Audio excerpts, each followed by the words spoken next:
Ah, le lanterneau, cette petite merveille de technologie qui apporte de la lumière dans nos salles de bain. Mais ce que vous ne savez peut-être pas, c'est que s'il y a trop de vent, il peut se faire arracher et laisser un énorme trou dans le toit de votre véhicule. Oh non. Alors pour profiter du soleil, c'est top, mais contre la pluie et les voleurs, c'est franchement pas l'idéal. Cet après-midi, il va falloir qu'on trouve une solution en urgence pour réparer ça, car demain, on part faire l'une des plus belles randonnées d'Argentine, mais on ne peut pas laisser notre véhicule seul s'il y a un énorme trou dans le toit de notre cellule. Bon, vous l'aviez vu dans la dernière vidéo, mais on a là notre truc, hop, où je peux passer ma tête maintenant. Oh merde. Bon, c'est pas grave, on vous expliquera pourquoi, c'est pas grave. Qui s'est barré, et il s'est vraiment fait, c'est vraiment quand on roulait que ça s'est envolé, parce qu'on a vérifié sur les plans drone, et il était bien fermé quand on avait pris la route. Là, ce qu'il faut bien comprendre dans les images que vous allez voir, c'est qu'on est dans une ville où il n'y a rien, c'est un tout petit village touristique, mais on peut pas acheter de planches de bois pour mettre au-dessus, en fait, on n'a rien, on peut rien acheter. L'idée, ce qu'on s'est dit, c'est qu'on allait utiliser ça qui avait pété, on va le mettre comme ça. L'idée, c'est d'utiliser ce qu'il reste du support de la moustiquaire comme base et d'y fixer quelque chose qui résiste à la pluie. On va découper notre rideau de douche, c'est le seul truc vraiment qui résiste à la pluie qu'on a de toute façon à notre disposition, parce qu'on a des sacs poubelles et autres, mais ils sont tellement merdiques qu'ils vont se déchirer en 2 secondes. Pourquoi on est obligé de mettre ce truc sur le dessus? C'est parce que il y a des petits pics, et du coup comme il y a ces petits pics, j'ai peur que si on tend la toile sur le dessus, en fait avec les vibrations et tout, les pics ils vont venir la déchirer. Alors que si on met le rideau de douche là-dessus, ça sera une belle surface plane, et je pense qu'il y aura moins de chances que ça se déchire. Ambrine a donc découpé notre rideau de douche et maintenant, direction le toit de la cellule. Ok Ambrine, tu peux me suivre. Donc, du coup, est-ce que je vais me mettre pour faire tout mon petit truc? Je vais rester comme ça, je pense. Donc, il faudrait qu'on accroche un des velcro là, un velcro là. Ça va être tendu, hein. Bon, vous l'avez compris, on bricole avec les moyens du bord. Soit un bout de rideau de douche découpé et un reste de rouleau de scotch qu'on avait acheté il y a quelques semaines. Bon, j'ai terminé. Je ne suis vraiment pas fier de ce travail. C'est moche au possible. Et évidemment, le scotch bleu qui tient un peu plus, très vite, j'en avais plus. Donc, j'ai pas du tout pu faire ce que j'avais prévu de faire. Et je pense qu'on va très vite apprendre que du scotch sur du tissu, ça ne fonctionne pas. Et je pense que le premier coup de vent, peut-être le vent, il devrait résister. Mais d'après moi, la première pluie, et c'est fini, il y a tout qui s'envole. Après, c'est pas grave, hein. Là, l'idée, c'est que ça tienne 4-5 jours, le temps qu'on arrive à la prochaine ville. Et après, on fera une vraie réparation. Mais là, c'est juste qu'on n'a rien. Donc, c'est pas grave. On va laisser ça comme ça. Tous les gens qui sont autour, là, dans le camping, ils doivent se dire... Pour ceux qui viennent d'arriver, là, ils doivent se dire, mais qu'est-ce qui glande? Mais en tout cas, on a vraiment là une super vue. Alors, c'est complètement à contre-jour, mais il y a une super vue sur les montagnes. Donc, bref, on va laisser ça comme ça. Mais là, j'avoue qu'avec ce qu'on avait sous la main, on peut pas faire grand-chose de plus. Voilà notre œuvre d'art. C'est pas ouf du tout. Est-ce que tu as un pronostic, Ambrine, sur combien de temps ça va tenir? Une semaine. Une semaine? De l'extérieur, on voit qu'il y a eu des bouts de scotch, quoi. De l'intérieur, ça paraît presque bien. Hein. Je sais pas si on voit quelque chose comme il fait sombre. De l'intérieur, on dirait presque que ça paraît bien. Ça, moi, je vais l'accrocher pour que ça tende le truc. Je pense que petite pluie, on la survit. Grosse pluie avec du vent, on la survit pas. Le lendemain, on a pris la direction du Fitzroy en croisant les doigts pour que personne ne tente de s'introduire dans la cellule pendant notre absence. Et si la randonnée du Fitzroy est surtout connue pour ses paysages magnifiques ou son côté un peu challengeant, car il y a plus de 22 km et 1100 mètres de dénivelé à gravir dans la journée, ces derniers mois, elle a beaucoup fait parler d'elle pour une autre raison. Bon, aujourd'hui on est parti faire une des randonnées les plus connues d'Argentine, le Fitzroy. C'est juste derrière moi. Pour l'instant c'est encore un peu dans les nuages, mais on espère que ça va se découvrir. Il faut savoir que cette randonnée, la randonnée du Fitzroy, elle a fait beaucoup parler ces derniers mois, surtout au sein de la communauté voyageur, parce que c'est une randonnée, hein. On monte une montagne et après on va arriver à une lagune et on a une super vue. Et c'est quelque chose qui a toujours été gratuit, sauf que depuis cette année, là depuis quelques mois, c'est passé payant, et donc c'est passé pour les étrangers, c'est passé de 0 € à 40 € par jour et par personne. Donc un prix complètement délirant. Alors nous, pas de chance, on n'a pas pu payer parce que le petit bureau où il faut payer, ils ouvrent à 8h et là au moment où je parle il est 9h et on a déjà fait quasiment 10 km, donc on est parti très tôt ce matin. Malheureusement ils n'étaient pas là pour prendre notre argent, donc on n'a pas pu payer. Mais on va voir comment ça se passe parce qu'apparemment ils vérifient sur le chemin retour que les gens ont bien un ticket. Donc on verra s'il y a quelqu'un qui nous fait payer ou pas sur le retour. Mais donc on est sur la fin, donc c'est une grosse randonnée quand même, il y a 24 km et un peu plus de 1000 mètres de dénivelé. Donc on en a déjà fait 10, mais là on est sur les 2 derniers qui sont les plus durs parce que ça monte vraiment. C'est une randonnée, alors on va demander l'avis à Ambrine juste après, mais qui pour l'instant n'est pas très compliquée parce qu'en fait on a fait vraiment 3 km où on a un tout petit peu monté, on a fait 400 mètres de dénivelé on va dire à peu près, et après on a fait que du plat, c'était quasiment que du plat et de la descente, on avait la vue un peu sur les Torres, donc vraiment super beau. Mais là tous les gens nous ont dit, vous allez voir, les 2 derniers kilomètres ils sont vraiment hard et c'est de la montée non-stop. Comment vis-tu cette randonnée pour le moment? Pour le moment, ça va. Bon, je vais me porter la poisse, mais pour l'instant, c'est plus facile que Torres del Paine. Donc on verra les 2 derniers kilomètres comment ça se passe. Parce que c'était quoi ton état d'esprit avant de commencer cette randonnée? Franchement, j'avais pas du tout envie de la faire. Et en plus, j'étais malade ces 2 derniers jours, donc j'avais pas du tout envie de la faire. C'est pour ça que je voulais partir tôt pour rentrer tôt. Donc on verra à la fin de la journée. Le seul défaut de cette randonnée pour l'instant, c'est comme on doit pouvoir l'entendre là, c'est qu'il y a du vent, ça souffle constamment et ça c'est vrai que c'est un peu fatigant. Mais donc voilà, là il faut qu'on monte quelque part là-haut, là on les voit pas, alors c'est tout dans les nuages, j'espère que ça va se découvrir, parce que si on fait 24 km et que ça se découvre pas, foutrait un peu les boules quand même. Et là regardez, attention, en direct la Ambrine qui reprend des forces juste avant la montée. Un message, tu veux dire quelque chose avant la montée? Pas de message avant la montée, elle se concentre. Là c'est la sportive de haut niveau qui se concentre, je la laisse se mettre dans sa bulle. Donc je vais la laisser se mettre dans sa bulle, on fait la montée et quand on arrive en haut on reprendra la caméra. Allez, c'est parti pour les derniers kilomètres. Globalement, ça grimpe et ça grimpe encore. Sur ces images, on pourrait croire qu'Ambrine est perdue, mais pas du tout. Elle est bien sur le sentier de randonnée et après une bonne heure d'ascension, on arrive enfin au niveau de la lagune. Et voilà, on est arrivé juste derrière moi. J'allais dire le Fitzroy, mais non, je crois que c'est un autre nom, je me rappelle plus. Alors, petit problème. Alors, nous avons Ambrine qui arrive, hein, elle est encore dans la montée. Par contre, j'avoue que si Ambrine arrive, qu'elle s'est tapé 12 km et qu'au final, elle voit pas la vue parce qu'il y a des nuages, elle risque de pas être contente. Là, on n'a vraiment pas de chance. On vient d'arriver et c'est en train de se couvrir complètement.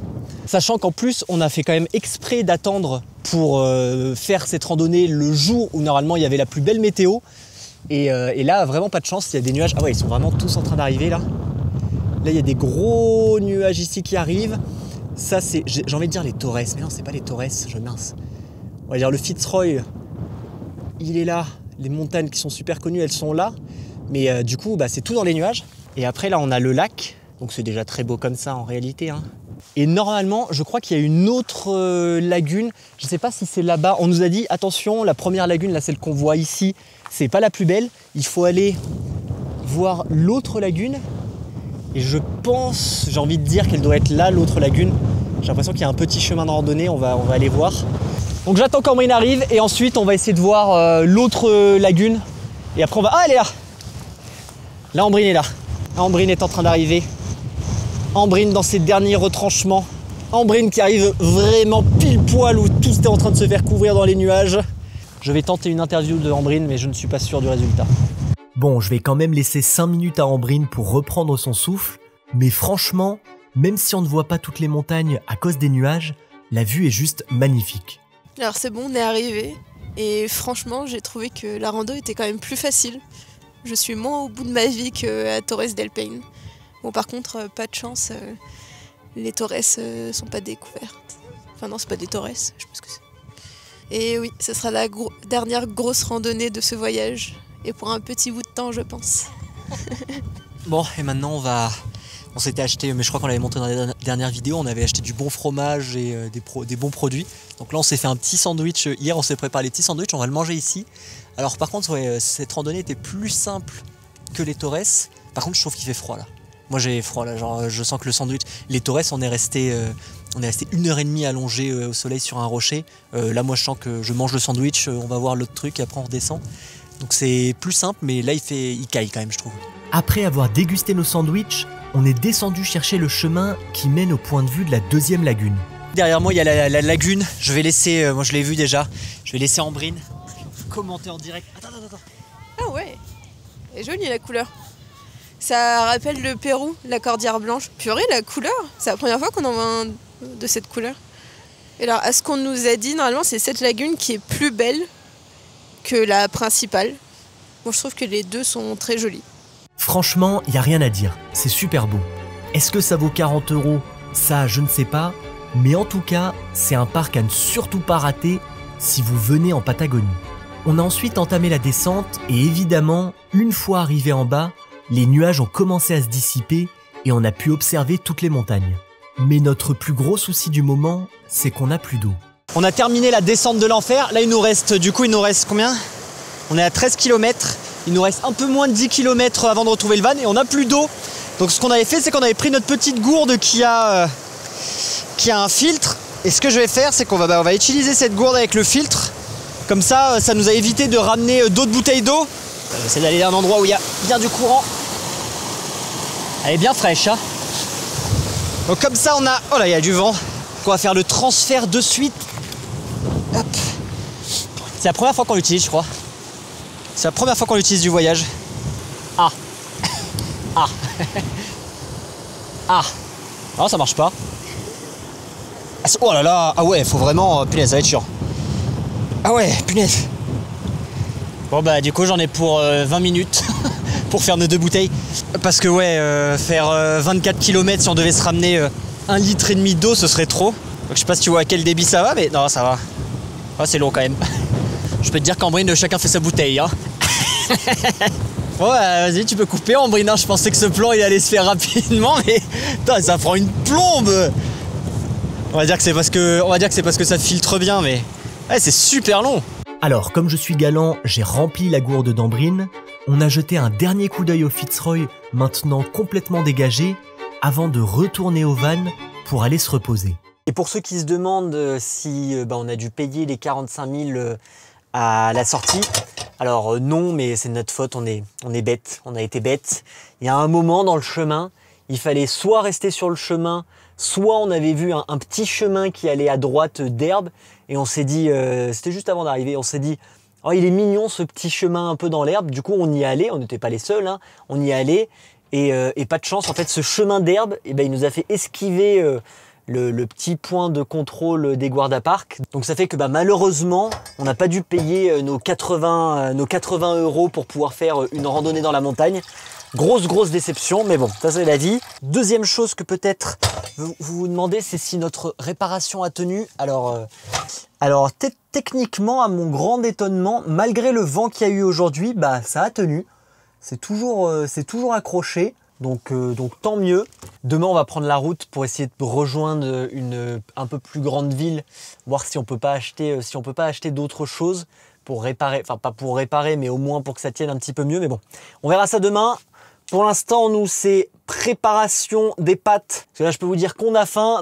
On a ensuite repris la route vers un autre parc très connu en Argentine. Sur le chemin, on a essayé de chercher s'il n'y avait pas notre lanterneau sur le bord de la route, mais non, rien. Et après plusieurs heures de route, on a trouvé un petit coin pour passer la nuit, mais au vu des rafales de vent qu'on s'est prises en conduisant, je n'ai pas beaucoup d'espoir que notre réparation ait tenu. Bon, on vient d'arriver dans le spot où on va dormir ce soir. Alors là, on s'est mis dans un endroit bien abrité, parce que je pense que c'est la première fois qu'on roule avec autant de vent. On avait déjà eu du vent. Là, on n'a pas, je ne sais pas combien c'était les rafales, mais il y a vraiment des moments où je me faisais... le vent, il venait complètement de côté et il y a eu vraiment quelques fois où je sentais le véhicule qui partait complètement. Donc c'était un peu dangereux. Là, on est content d'avoir fini de conduire. Mais maintenant, la question qui se pose, c'est vraiment, il y avait vraiment beaucoup de vent. On se l'est pris de face, de côté, de partout. Est-ce que notre truc sur le toit a tenu? En moyenne, toi, tu as un pronostic? Oui, il a tenu. Ouais, je pense que ça peut avoir tenu quand même. Ouais, on va aller voir ça. Là, tu peux aller ouvrir la cellule. On va voir déjà à l'extérieur. Oula, là, on est protégé. Regardez, on est dans un truc là vraiment un peu. Là, on s'est mis dans un. Oh, il caille. Dans une zone un petit peu protégée. Oh là, je vois pas grand chose en haut.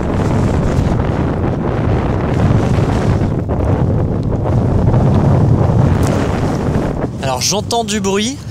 J'ai l'impression qu'il reste quelque chose. Ah. Oh, quoique. Ah. Alors ça a tenu, mais pas tout, je pense. En fait, celui qu'on a mis avec le velcro, je pense que ça a tenu. Ah, il est en train de se barrer un peu quand même. Alors. Ah punaise, ça a tenu quand même, hein. C'est ouf. Ouais, en fait, celui avec le velcro, il a tenu. Par contre, celui qu'on avait mis, je sais pas si t'as vu, Ambrine, mais celui qu'on a mis au-dessus, là, le drap que j'avais accroché juste avec du scotch, ça a pas tenu, ça s'est fait envoler. Donc bon, il y a un drap qui s'est barré. Mais le velcro, étonnamment, ça a tenu quand même. Et regardez ma super protection. Si jamais ça se barrait, mais bon, c'est pas la folie. Donc bref, bah bon, c'est bien, bon signe. Maintenant, Ambrine, qu'est-ce qu'on va faire? On va faire une raclette. Ah, ça c'est intéressant. Attendez, on range tout et on prépare la raclette. A few moments later. Et du coup, oui, on va faire une raclette en Argentine. Alors c'est parce qu'on a trouvé du bon fromage quand on était à El Calafate. Mais là, on a des bonnes assiettes. Et honnêtement, là, ce fromage, il sent vraiment bon. Oh là, j'ai cru que ça allait finir sur mes genoux. Et alors, regardez ça, c'est fou quand même de faire ça en Argentine. Donc voilà, et ben nous on va manger notre raclette, en Argentine. Et je pense qu'on va arrêter la vidéo ici. Donc merci d'avoir regardé cette vidéo. N'oubliez pas de vous abonner. Et à la semaine prochaine. Ciao. Ambrine, un mot de fin? À la semaine prochaine.